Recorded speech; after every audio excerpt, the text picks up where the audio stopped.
Syria का बारूदी battle ground धुआं धुआं है। अलेप्पो लाशों से पटा है।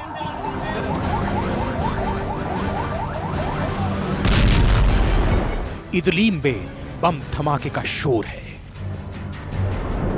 लेकिन खलीफा का खूंखार कमांडर अल जुलानी जिंदा है या नहीं, इसकी पुष्टि नहीं हो पाई है।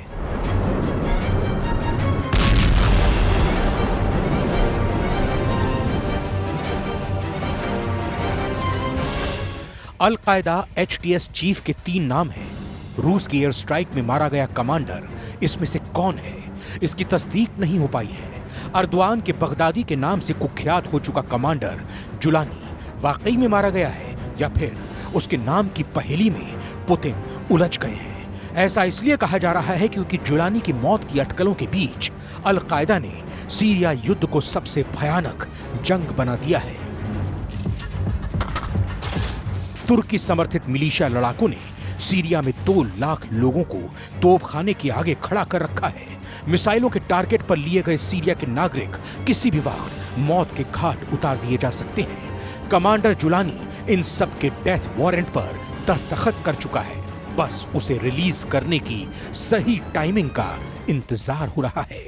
सीरिया के वॉर जोन से आ रहे भयावह अपडेट बता रहे हैं कि ये युद्ध अब पुतिन को भारी पड़ने वाला है।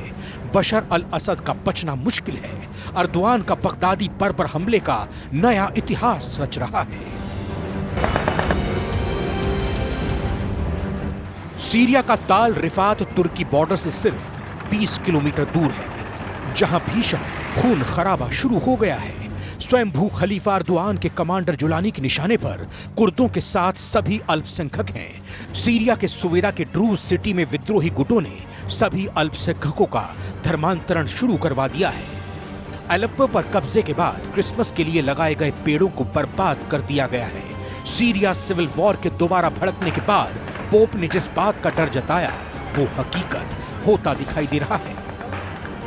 E mia speranza che lo spiraglio di pace che si è aperto possa portare al cessate il fuoco su tutti gli altri fronti, soprattutto a Gaza.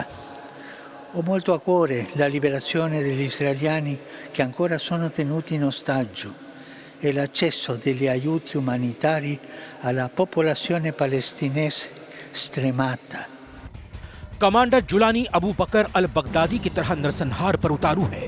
Jolani के हमले का तरीका और मकसद भी बगदादी वाला ही है।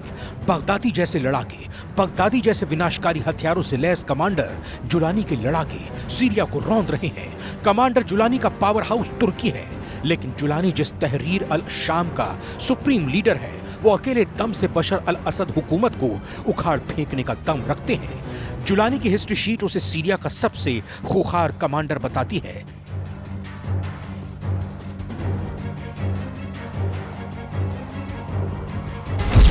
ये लिस्ट बहुत लंबी है। जुलानी सीरिया में असद विरोधी सभी फाइटर ग्रुप का बेताज बादशाह है।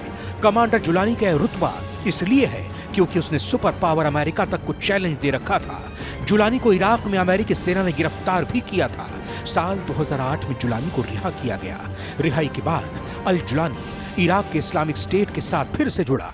2011 में अरब क्रांति शुरू हुई तो जुलानी सीरिया आकर बशर के खिलाफ विद्रोह का पोस्टर बॉय बन गया। 2012 में जुलानी के बनाए जबात अल नुसरा ग्रुप ने बशर सरकार की बुनियाद हिला दी थी। आगे चलकर जुलानी ने हयात तहरीर अल शाम संगठन बनाकर जुलानी ने असद से युद्ध शुरू कर दिया। जुलानी के झंडे तले एक एक कर खाड़ी की वो सभी टेरर ग्रुप जुटने लगे जिनकी बशर से दुश्मनी है। जुलानी ने 2020 से ही बशर के खिलाफ जंग की तैयारी शुरू कर दी थी।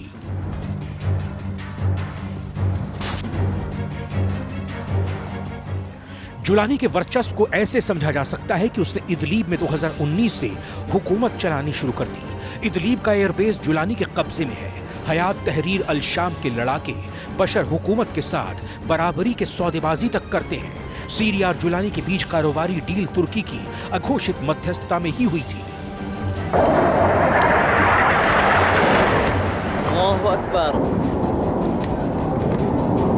मतलब कमांडर जुलानी को किसी अदने से टेरर ग्रुप का लीडर समझने की भूल ना बशर कर रहे हैं, ना ही पुतिन। करने वाले हैं। अर्दोआन ने सीरिया में वॉर कॉन्ट्रैक्ट ऐसे खूंखार कमांडर को सौंपी है जो अब अबू बकर बगदादी से भी कई मामलों में 100 कदम आगे है। जुलानी का खात्मा अगर हो चुका है तब भी टेरर ग्रुप से खतरा टला नहीं है। अगर जुलानी जिंदा है तब तो बिना रूसी, ईरान और हिजबुल्लाह की मदद के सीरिया की सेना लड़ाकों के आगे टिक भी नहीं पाएगी। रूस सिर्फ हवाई हमले कर जुलानी फोर्स को खत्म नहीं कर पाएगा।